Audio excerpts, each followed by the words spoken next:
Ladies and gentlemen, hobos and tramps, cross-eyed mosquitoes and bow-legged ants, we are here this evening to honor the one and only Wayne Kunz with the first ever Showman's League of America Lifetime Achievement Award. Let's all have a look at the remarkable, incredible, and indomitable Wayne Daddy Rabbit Kunz.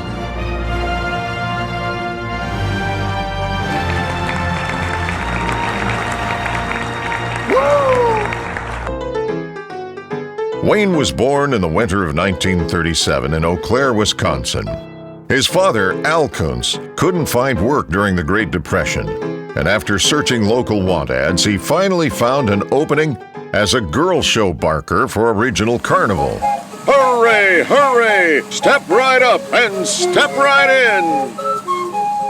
After a few years, he had his own shooting gallery, and after completing an accounting course at the local college, he became an office manager for multiple shows in the area. Wayne and his two older siblings stayed in school until their summer break, and at the age of 6, Wayne got his first job on the road emptying the latrines in the bunkhouses for the Henney Brothers Railroad Show. Young Wayne went to his dad one day and told him he was sick and tired of being relegated to such a crappy job, and decided he was quitting and was walking home to Wisconsin from their spot in Kokomo, Indiana. Wayne grabbed his cowboy hat, packed his little suitcase, and put on his Red Ryder holster with 2 matching 6-shooters, and started walking home. After a couple of hours, he changed his mind and returned to the Midway. His dad said, "What are you doing back? I thought you went home." And Wayne said, "Dad, I think I made a mistake." To which Al said, "Well, okay, but if you're going to stay, you have to do your job with no complaints." Al told him, "Son, we're a team and everyone has a job to do on the Midway, no matter how small and insignificant. If we're going to be successful, everyone has to pull their weight, even the 6-year-olds. Wayne agreed to the condition and began a journey in the amusement business that has lasted 80 marvelous years. Wayne was an extraordinary athlete growing up and excelled in football, basketball, track, and Golden Gloves boxing. After World War II, his family moved around the country, following Al from job to job, and finally settled in Tampa, Florida. He was the star athlete at Brewster Tech High School and received multiple scholarship offers. He was recruited to play running back for Auburn University. In 1957, he earned the nickname of Daddy Rabbit because of his running style and high energy. After some soul-searching, he decided instead to go on the road and help his dad. Years later, his son Scott ended up playing at Auburn and won an SEC and national championship and dedicated it to his dad. Wayne's father eventually became the controller for L.J. Heth shows, and in 1951, Wayne took a job running the 6-Cat Alibi for L.J.'s nephew. His gift of the gab was so good, he would sometimes outgross all the show's rides. His tips were legendary. It was common for the 6-Cat to stay open until well after closing, as the crowd and audience watched Wayne work his magic in amazement. 3 cats off the shelf to win choice, choice, choice! Al would eventually go on to purchase Heth shows, but there was a small stipulation. His heirs would only sell the show to Al if they could still have an exclusive on the 6-Cat for 2 years with Wayne operating it. It was a different era, but Wayne's hard work, determination, and magnetic personality that he showed as a teenager would become his calling card for the rest of his career. He was the original, hardest working man in show business. I feel good. When Wayne was in his 20s, his father purchased the Space Wheels from the Valeri brothers along with the patent rights for the upcoming Skywheel ride. He would later sell the patent rights to the Allen Herschel Company for $50,000 and 3 new rides, a Skywheel, a Flying Bob's, and a Fun House.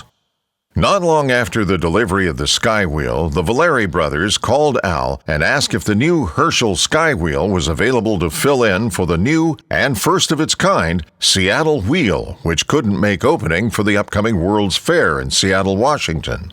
This meant the Skywheel had to be in Seattle, which was 3,200 miles from Birmingham, Alabama, and set up and ready to open in less than 6 days. Wayne's dad told him, "Don't let me down, son." And Wayne and his crew drove their GMC gas semis non-stop with 3 loads to make the grand opening. Wayne operated the Skywheel for a month until the Seattle Wheel, which Al would later purchase, was ready to operate. After the World's Fair, Al asked Patty Conklin if he could use the Century 21 Midway name to rename Heth Shows, and Wayne became the new vice president of Century 21 Shows after their successful run. Wayne was a unit manager for Century 21 for almost 30 years. At the time, it was considered the world's largest motorized midway. During this time, he met and married the love of his life, Patricia Tisha Zeeland, and they had 3 children, Scott, Kelly, and Todd. In 1980, Jim and Jerry Murphy purchased Century 21 Shows with one stipulation: Wayne had to come with the show as a package deal. That's how Wayne became the operations manager for Bluegrass Shows. So he moved his family to Florida from Alabama and worked for Bluegrass Shows and Jim Murphy for over 20 years. In 1996, Wayne was taking a break from Bluegrass Shows and traveling the country with his wife Tisha. He stopped by Wichita, Kansas, and visited Chance Rides on the way to Yellowstone National Park. Dick Chance had a proposition for him. After a revolutionary marketing campaign, they had just introduced the new Chaos amusement ride and needed his hands-on experience and common sense to help rescue the ride, which was having a bumpy rollout. Wayne stayed in Wichita for over a year, helping the Chaos engineers get on the same page to help simplify its operation. The first thing he did was take the engineers to help set up and tear down the ride on location, which they had never done before. It was a sight to see watching them double and triple handle items. After this simple efficiency exercise, numerous changes were made to the end product for the better. He delivered and installed rides in the U.S., Mexico, Taiwan, Australia, and El Salvador. In 1992, Wayne saw a need for another full-line supplier for the carnival business. So he started Galaxy Amusement Sales with his wife. Today, his sons Scott and Todd still operate Galaxy, and they are one of the largest suppliers to the amusement industry. In 2005, Wayne, at almost 70 years old, took on a new challenge with a new organization, North American Midway Entertainment. Mike Williams picked Wayne to be the new operations manager for NAME's Canadian circuit. So he packed his bags once more, loaded his coach, and spent the next 19 years working for NAME in the U.S. and Canada. The business had changed a lot over the years, but that didn't mean the old Daddy Rabbit didn't still have what it takes to get the show down the road. H-2B workers had become a necessity to the modern outdoor amusement industry. Even though Wayne was older, he became pivotal to the show's daily operation. With his charming personality, humility, and demure leadership style, he was the master of getting the most out of each and every employee. From the hard-working guys and gals in the bunkhouses to upper management. He ensured everyone was on the same page and working in one direction as a team. Just like his dad taught him 60 years prior, the show must always go on. Wayne followed his father and became the Showman's League of America president in 1976 during America's bicentennial year. He was also the 3rd ever president of the SLA St. Louis chapter. Wayne would serve twice as a director of the OABA, an organization his father Al helped found in the Sherman House in Chicago with 5 other famous showmen. Wayne has devoted his whole life to show business.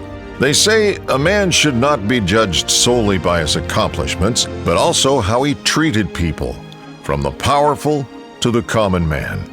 Wayne has a unique ability to mentor and get the most out of everyone around him without ego. He is a man of the people, respected not only because of his hard work and knowledge, but the lasting impact he has had on thousands of lives. Thank you for being in all of our lives.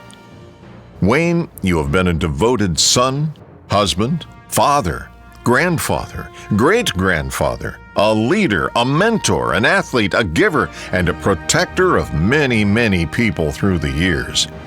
We have all benefited from your tremendous energy, kindness, and life force. As Daddy Rabbit always says, I'll see you around like a donut.